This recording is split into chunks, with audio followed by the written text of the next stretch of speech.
세상의 모든 물건에는 정해진 값어치가 있습니다. 그 물건의 가치가 시세보다 저렴하면 잘 팔리는 것이고 비싸면 안 팔리고 도태되는 게 세상의 이치이자 잔인한 현실입니다. 하물며 작은 구멍가게의 사탕 하나라도 그 물건에 맞는 값이 매겨지기 마련인데요. 하지만 방산무기 시장에는 이런 통념들이 조금 다르게 적용됩니다. 전략무기 대부분은 주문에 의하여 제작하는 방식으로 생산합니다. 그래서 제작사는 단가를 일반에게 공개하지 않습니다. 구입하려는 국가가 원하는 형상과 장착할 장비에 따라 제작 방법과 가격을 검토하고 원하는 국가는 수량, 인도 시기, 인도 방법 등 적정한 가격을 판단하여 발주하는 방식입니다. 통상 국가의 예산은 1년 단위로 결정합니다. 따라서 국가와 제작사의 구입 계약도 1년마다 이루어지는데 그 해에 몇 대를 발주하는지에 따라 단가는 달라집니다. 가까운 예로 한국이 들여오는 아파치는 최신의 기종인 AH-642형 아파치 가디언으로 순수 기체가만 대당 가격은 약 350억 원이 들어갑니다. 한국은 총 60대의 아파치 가디언을 운영할 예정인데요. 반면 일본은 2001년 8월 이전까지 운영하던 AH-1S 휴이 코브라 대전차 헬리콥터의 후속으로 AH-64D 버전의 아파치를 도입하기로 결정하는데 2002년도 예산에서 처음으로 2대를 도입하기로 하여 2006년 3월에 인수하였습니다. 그리고 이후에는 부품을 일본 국내에서 조달하는 비율을 서서히 늘려 후지중공업에서 최종 조립을 하는 라이센스 제작으로 변경하는 최악수로 인해 처음 총 60대를 배치할 계획이었다가 단가가 점점 올라가는 악재와 후지중공업과 일본 국가 간의 소송까지 가서 마지막에는 한 대당 216억엔, 하나 약 2천억 원이라는 F-35보다 2배 비싼 금액을 들여 구입합니다. 이는 당초 생각했던 가격의 4배인데요. 이처럼 모든 방산무기가 그러하듯이 정해진 가격이 없습니다. 지난 영상에서 소개시켜드린 것과 같이 한국은 이런 방산무기의 줄다리기를 매우 잘하는 편입니다.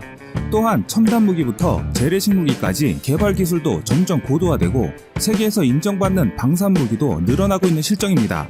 그래서 오늘은 무기의 값어치보다 터무니없는 가격을 제시한 방산무기에 대해 한국의 화끈한 대응 방안을 전해드릴까 합니다. 함정의 계안방공에 사용하는 무기체계로 다른 방공 시스템이 요격에 실패했을 때를 대비한 최후의 근거리 방어수단이 시위즈입니다. 근접방어체계, 클로즈인 웨폰 시스템으로 통칭 시위즈라고 불립니다. 현대 해군 수상함이 직면한 주요 위협 중 하나인 대함 유도탄에 대한 대항 수단으로 다른 모든 방어 수단들이 실패했을 때 함정의 최후 방어 수단입니다. 아울러 함포의 화망을 돌파한 고속정이나 테러용 단정 같은 소형 수상 목표물의 대응에도 활용되기도 하는데요. 주로 기관포를 써서 날아오는 미사일을 요격하는 형식인데 현재는 러시아의 카시탄이나 팔마와 같이 30mm 게틀링과 함대공 미사일을 혼합한 시스템도 등장하고 있습니다. 과거 옛날 전함들이 다수의 대공포를 활용했던 전술과 비슷하게 전투함 주위에 화망을 형성해 보호할 때도 있지만 시위즈는 컴퓨터 및 레이저 조준으로 무기를 관제해서 미사일의 예상 궤도를 쫓아 사격하기 때문에 방어 성공률이 기존의 탄막을 치던 방식보다 훨씬 높습니다. 게다가 적성 물체에 대해선 독립적 자동으로 반응하게 할 수도 있으며 고속정이나 자폭 테러용 고무보트에 대처하는 것에도 효과적입니다. 그렇기 때문에 종말 단계의 방어 시스템은 매우 중요합니다. 시위즈가 바로 그런 종말 단계의 최후의 마지막 보루이기 때문인데요. 대한민국 해군은 서방제 시위즈 중 하나인 네덜란드 시그널사의 SGE-30 골키퍼와 미국 레이시온이 개발한 펠렁스를 주로 사용하고 있습니다. 대표적인 근접방어 무기체계인 두 기종인 골키퍼와 펠렁스를 많은 국가들이 운영하고 있습니다. 우선 골키퍼는 말 그대로 축구의 골키퍼처럼 잘 막으라는 뜻을 가졌으며 네덜란드가 개발했습니다. 골키퍼는 펠렁스 대비 위력면에서 확실한 우위를 점하고 있는데요. 골키퍼는 30mm 게틀링을 장착하고 있는데 사실 이 물건이 미국에서 냉전 당시 구소련 전차들의 뚜껑 따는 용도로 준비했던 A-10 공격기가 탑재하고 있던 GAU-8 어벤저 기관포입니다. 좌측이 A-10, 우측이 시위즈에 탑재된 GAU-8 어벤저 기관포입니다. GAU-8 어벤저 기관포는 30mm 구경 7총열 게틀링포에 높이 6.2m, 중량 9,902kg의 육중한 몸체를 가지고 있고 발사 속도는 초당 70발로 분당 4,200발을 발사합니다. 탄환수는 1,190발이며 최대 유효 사거리는 2,000m입니다. 일단 기관포 크기에서부터 감이 잡히실 것 같은데요. 크기 자체가 어마어마하게 큰 관계로 이를 아무리 함정에서 운영한다 해도 요구하는 용적 자체가 크기 때문에 장착에 따른 제약 조건이 발생한다는 것이 단점입니다. 하지만 그에 반해 화력은 확실하다는 평가입니다. 반면 골키퍼는 운용폭에서는 펠렁스보다 확실히 열세입니다. 개발국인 네덜란드와 일부 유럽, 아시아 국가들만 운영하고 있는 상황인데요. 앞에 설명드린 것처럼 거대한 30mm 게틀링건을 채택한 만큼 잡아먹는 공간도 많기 때문에 골키퍼를 장착하려면 76mm 한 포를 달 공간만큼 필요하다는 것입니다. 골키퍼는 17개 목표를 동시에 추적해 가장 위험한 목표부터 우선적으로 처리하는데 5초 간격으로 발사된 2발의 액조세 대함 미사일을 연속 요격합니다. 또한 골키퍼는 펠렁스보다 가격이 2배 더 비싼 대당 100억 원이며 펠렁스는 50억 원 정도 합니다. 반면 미국이 개발한 시위즈 펠렁스는 그리스의 보병 방진인 팔랑크스를 뜻하고 방어 체계인 만큼 이 진영에서 이름을 따왔는데요. 미국에서 개발한 만큼 미국식으로 보통 펠렁스라 부르게 된 것이죠. 펠렁스는 최대 유효 사거리 1490m, 발사속도 분당 4500발, 탄환수 1550발이며 골키퍼보다 작은 6120kg입니다. 펠렁스는 F4 팬텀 이후 미국제 전투기에 거의 고정 무장처럼 장착되었던 M61A1 20mm 발칸포와 자체 레이더, 관제 시스템으로 구성된 근접 방어 체계를 가져온 것인데요. 사실상 근접 방어 체계의 표준이라고 해도 과언이 아닙니다. 이에 걸맞게 운영하는 국가와 함정 또한 많습니다. 일단 개발국인 미국은 물론이고 서방권에서 근접 방어 체계를 장착할 정도로 대형함을 보유한 해군에서는 대부분 펠렁스를 도입했기 때문이죠. 그렇기 때문에 운영 과정에서 발생하는 다양한 문제점을 식별하기 용이하고 이러한 데이터를 바탕으로 업그레이드 역시 지속적으로 이루어졌습니다. 펠렁스 최신형의 경우 개량된 광학식 추적 장비와 30cm가량 연장된 포신 덕택에 골키퍼와 요격 능력 차이는 많이 줄어들었습니다. 그러나 탄환의 구경으로 인해 파괴력은 낮은데요. 또 차이점이라면 펠렁스는 단일 목표물을 대상으로 격추될 때까지 발사하는 방식입니다.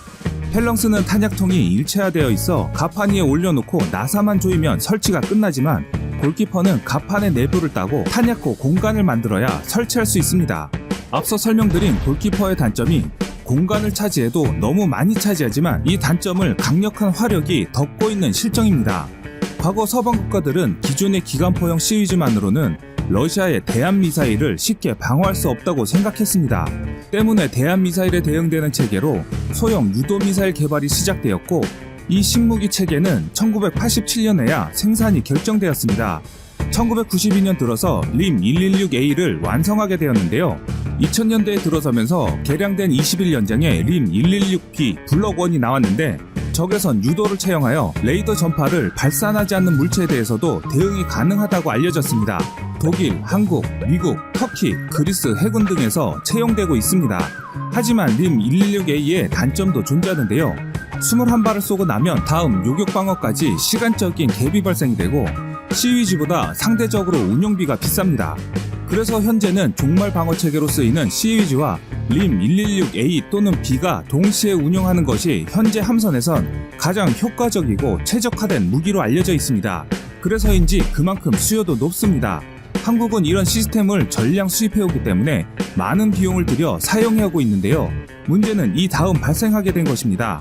미국과 미국의 동맹국 전투함들에 탑재된 펠렁스에 비해 수요자가 유럽, 남미, 중동 일부 국가와 한국뿐인 골키퍼는 규모의 경제를 실현하지 못해 결국 추가적인 개량이 요원해지게 됐습니다.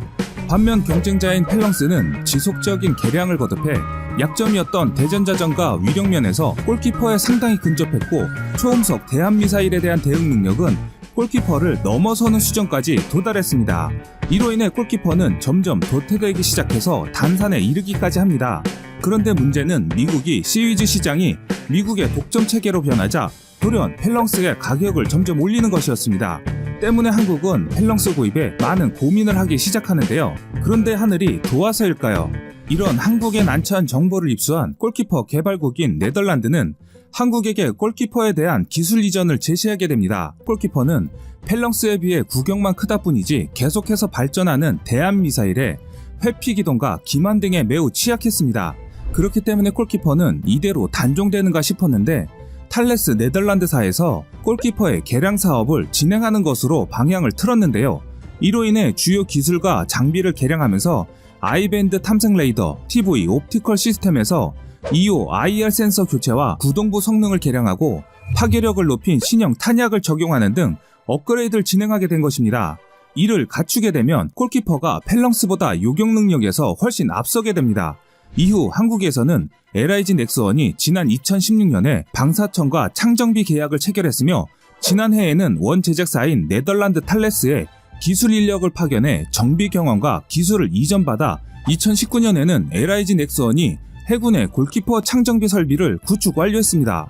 한국형 시위즈의 독자 개발이 마무리되고 양산까지 들어간다면 또다시 한국은 최신의 근접 방어 무기를 개발하여 갖게 되는 것입니다. 하늘이 무너져도 솟아날 구멍이 있고 하늘은 스스로 돕는 자를 돕습니다. 이 말은 실패해도 좌절하지 않는다면, 또 실패해도 포기하지 않는다면 또 다른 기회가 온다는 것입니다. 지금까지 세상의 모든 이야기거리를 얘기하는 꺼리튜브였습니다. 시청해주셔서 감사합니다. 북한이 지난해 남북공동 연락사무소를 폭약으로 폭파하는 진상짓을 벌인 바 있는데요. 이때 네오의 일상 다반사는 북한의 다음 도발은 무엇일까 생각해봤죠. 그때 떠오른 것이 SLBM과 핵 잠수함이었습니다.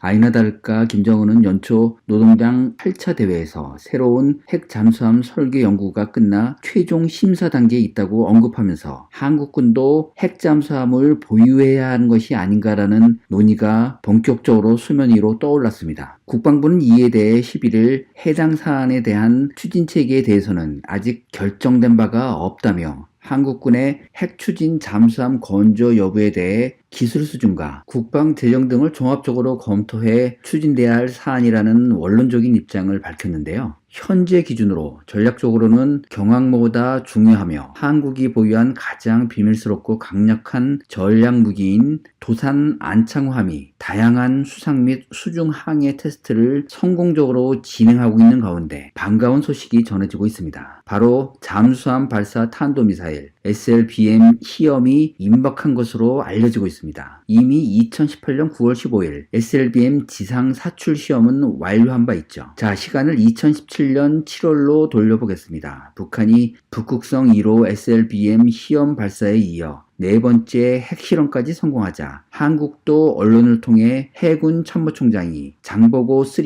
잠수함을 위해 한국형 SLBM 개발을 시작했다고 발표했습니다. 국방부가 국내 언론을 통해 2021년 실전 배치될 장보고 3 잠수함 1번함을 위해 2020년 말까지 SLBM 개발을 완료할 계획이라고 밝힌 것인데요. 이런 사실을 공개하며 국방부와 해군 관계자들은 주변국의 반발을 우려하며 상당히 긴장된 상태로 상황을 주시하고 있었다고 합니다. 하지만 중국이나 일본, 특히나 중국이 이렇다 할 정치적 반대 의견을 발표하지 않아서 크게 안도했다고 하죠. 현재 도산 안창호함은 건조와 시험평가 모두 성공적으로 진행되고 있는 상황인데요. 대우조선해양은 지난해 말 AIP를 탑재한 국내 최초 3톤급 잠수함인 도산 안창호함의 연속 운전 시험평가에서 디젤 잠수함 중 세계 최장기 연속 운전에 성공했다고 밝힌 바 있습니다. AIP 운용 테스트는 잠수함이 장기간 연속으로 수중에서 작전이 가능한지를 확인하는 함의 은밀성과 생존 가능성에 직접 연관이 있는 테스트인데요. 특히 AIP는 외부 공기 공급이 불가능한 잠수함의 수중 운용 환경에서 자망 중에 전력을 생산할 수 있도록 해주는 추진 시스템인 만큼 AIP 성능이 잠수함의 자망 시간을 좌우하죠. 자, 그럼 장보고3 배치 1번함과 2번함인 도산 안창호함과 안무함에 대해 알아보겠습니다. 지난 2018년 국내 기술로 설계 건조된 장보고3 배치원 1번함인 도산 안창호함의 진수로 우리나라도 3,000톤급 잠수함 보유국 대열에 합류했습니다. 4년 만에 완성된 도산 안창호함의 건조 비용은 1조 원에 달하는데요. 특히 잠수함 발사 탄도미사일을 쏠 수 있는 수직 발사관이 6개 장착돼 유사시 최신 현무 탄도미사일로 동서해안에서 북한 내 대부분의 핵미사일 기지를 최단 시간에 타격할 수 있죠. 도산 안창호함은 2022년에 실전 배치될 예정인데요. 군은 2번 함과 3번 함도 2023년까지 해군에 인도하는 한편 수직 발사감을 10개로 늘리고 덩치도 더 키운 4번에서 6번 함도 2028년까지 실전 배치할 계획입니다. 안무함은 도산 안창호함에 이은 2번 함인데요. 지난해 진수식을 가졌습니다. 배치는 같은 종류로 건조되는 함정의 묶음을 말하는데요. 군용 무기에서 시제품은 보통 실전에 쓰지 않지만 해군 함정의 경우에는 예외입니다. 배는 건조 비용이 너무 많이 들기 때문인데요. 다만 이렇게 투입된 1번 함은 운용상의 문제점 등을 찾는 역할이 크다는 점을 생각하면 안무함부터는 보다 안정적인 전력으로 운용되는 셈입니다. 안무함은 1번 함과 마찬가지로 탄도미사일 발사관이 6개인 수직 발사대를 갖췄습니다. 안무함은 이번 진수식 이후 인수평가 기간을 거쳐 오는 2022년 해군에 인도된 뒤 전력화 과정을 거쳐 실전 배치될 예정입니다. 국방부는 차후 배치 2, 배치 3를 건조할 때 각각 3,600톤급과 4,000톤급으로 하기로 했는데 이 잠수함에 핵추진 연료가 사용될지에 대해서는 언급을 피하고 있습니다. 도산 안창호급 잠수함이 관심을 끌고 있는 것은 전략 무기로 간주되는 SLBM 6기를 장착한다는 점입니다. 도산 안창호함은 SLBM을 안정적으로 수중에서 사출시키기 위한 다양한 장비를 갖추고 있는데요. 먼저 잠수함이 SLBM을 수중에서 사출시키기 위해서는 조류 속도나 해풍의 영향을 받는 저수심에서 잠수함을 안정화시키는 기술이 필수적입니다. 장보고 3급 3,705톤의 수중 배수량은 SLBM 발사가 가능하죠. 배수량이 클수록 주변 환경의 영향을 적게 받습니다. SLBM 개발은 보통 지상 사출 시험, 수중 사출 시험, 실제 잠수함 사출 시험의 단계를 거치는데요. 이런 단계를 거치는 것은 자칫 발사관을 벗어나지 못하고 폭발하면 잠수함이 침몰할 수도 있기 때문이죠. 현재 대한민국은 특히 수중에서 KSLBM의 중량과 부피를 그대로 모사한 더미 발사체를 수차례 발사하는데도 성공한 상태입니다. 자, 다시 시간을 지난해 7월 28일로 돌려보겠습니다. 김현정 청와대 국가안보실 제2차장은 KBS 9시 뉴스에 출연해 이날 개정한 한미 미사일 지침의 의의를 설명했습니다. 이 과정에서 현재 차세대 잠수함을 건조하고 있는 중이고 잠수함 능력을 계속 키워나가는 것은 삼면이 바다인 우리나라로서는 당연한 일이라고 말했습니다. 이어 김 차장은 SLBM 기술도 중요하다고 언급했는데요. 국내에서는 원자력 잠수함과 함께 SLBM 개발 사업이 진행 중임을 언급했습니다. 이들 중에 원자력 잠수함이 기본 연구 단계인 것과 비교해 한국형 SLBM은 조만간 완성될 것임을 시사했죠. 실제로 한국형 SLBM은 구조와 중량, 사용재료, 고체 로켓 모터 특성, 항법 장비 전체에서 현무 최신 모델의 기술을 사용한 것으로 알려지고 있습니다. 한국형 SLBM은 최소 사거리 800km 이상의 탄도 중량 1톤급 이상을 확보했을 가능성이 높습니다. 국내 미사일 전문가들은 차마 모든 것을 이야기하지는 못했지만 한국의 고체 로켓 기술은 선진국과 비교해도 크게 뒤떨어지지 않는 수준이라고 설명합니다. 한국의 KSLBM은 현실적으로 대국용보다는 주변의 중국과 일본을 견제하기 위한 수단에 보다 가깝습니다. 관계자들은 향후 중국과 일본의 위협이 보다 강화되면 장보고 3급의 KSLBM 대신에 초음속 잠대함 미사일이나 KSLBM의 탄두로 부스트 글라이드 무기가 탑재될 가능성이 아주 높다고 보고 있습니다. KSLBM을 활용하면 부스트 글라이드 극초음속 무기를 효과적으로 운반할 수 있는 데다가 한국은 2023년까지 부스트 글라이드 테스트를 완료할 예정입니다. 그럼에도 장보고 3급의 SLBM이 탑재되는 것은 북한이 가진 것은 한국도 가져야 한다는 군사적 견제 심리와 함께 주변국의 대응에 대한민국에 반드시 필요하지만 높은 정치적 부담으로 인해 탑재가 곤란했던 KSLBM을 북한 견제라는 정당성을 활용해 탑재할 수 있게 된 것입니다. 즉 한국에 정말로 도움이 안 되는 북한이 계속 도발을 하면서 아이러니하게도 주변국의 반대에 대응할 수 있는 논리가 생긴 것이죠. 한국형 SLBM은 그 개발 목적이 주변국 견제에 있습니다. 따라서 한국형 SLBM에는 일반적인 탄두 대신에 현재 국내에서 개발 중인 부스트 글라이드 방식의 요격 회피형 유도 무기가 탑재될 가능성이 높다는 견해가 나오고 있는 것입니다. 지난 2020년 6월 10일 대한민국 국회 입법조사처는 극초음속 무기체계 국제개발 동향과 군사안보적 함의라는 보고서를 통해 국방과학연구소가 2018년부터 마하 5 이상의 지상 발사형 극초음속 비행체를 개발하고 있으며 2023년까지 비행 시험을 완료할 계획으로 알려져 있다고 공식 소개하였습니다. 그리고 현재 이중연소 램제트 방식을 사용 중인 극초음속 무기 개발 사업도 공개됐죠.